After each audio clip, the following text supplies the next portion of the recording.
En voici les Gen Z de Madagascar, composés des jeunes nés entre l'année 1990 et 2010.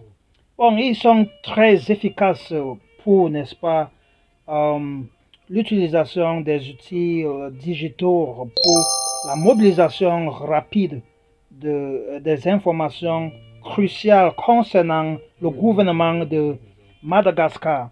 Bon, concernant surtout la corruption et l'inégalité économique qui a, n'est-ce pas, dominé le pays pour un très longtemps et qui avait ravagé les pays de Madagascar.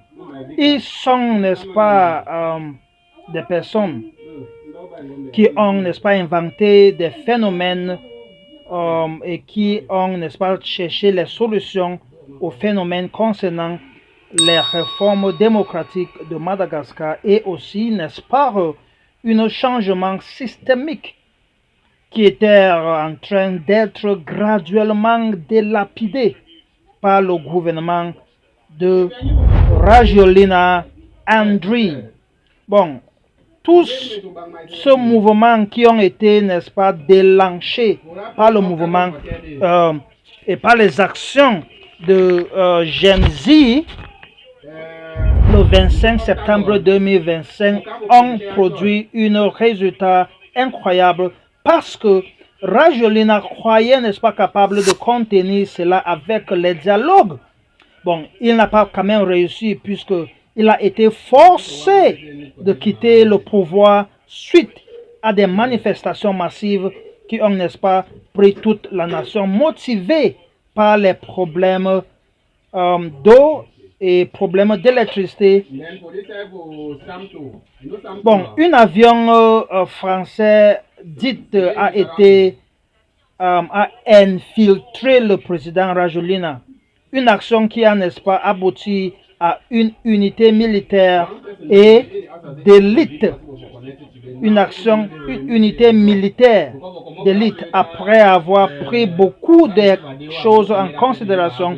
Le colonel Michel Randrianirina a pris le pouvoir et ensuite prêté serment en tant que nouveau président de Madagascar le 14 octobre 2025 à la suite de fête de président Andry Rajoelina, à la suite de fuite du président Andry Rajoelina et sa destitution par l'Assemblée nationale. Il a été aussi, n'est-ce pas, investi par la Haute Cour constitutionnelle le 14 octobre 2025, accompagné par une foule nombreuse composant aussi de ceux qui avaient mené les manifestations, les jeunes disant, n'est-ce pas, déjà que suite à sa prise de pouvoir, il a déjà, n'est-ce pas, résolu les problèmes d'électricité. Bon, cela a été, n'est-ce pas, soulevé par les jeunes de Gen Z qui, n'est-ce pas, justifie le fait que il a déjà résolu le problème d'électricité. Vraiment, vraiment quelque chose à n'est-ce pas, apprécier, puisque ça a été vraiment rapide. Bon, et aussi à renforcer la résilience et, n'est-ce pas, le pays est en voie d'améliorer les conditions de vie. Il a aussi fait suspendre certaines institutions civiles et créer un conseil militaire pour diriger la nation.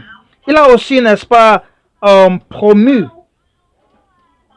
de réinstaller le leadership civil ou le leadership, n'est-ce pas, citoyen dans les jours et les semaines qui suivent après son ascension au pouvoir. L'ex-président Rajoelina a été aussi dépouillé de sa nationalité malagasy parce que, n'est-ce pas, après des investigations faites, il a été découvert qu'il avait obtenir une nationalité française en 2024. Qu'est-ce que cela laisse le pays de Madagascar? Bon, les jeunes sont fiers.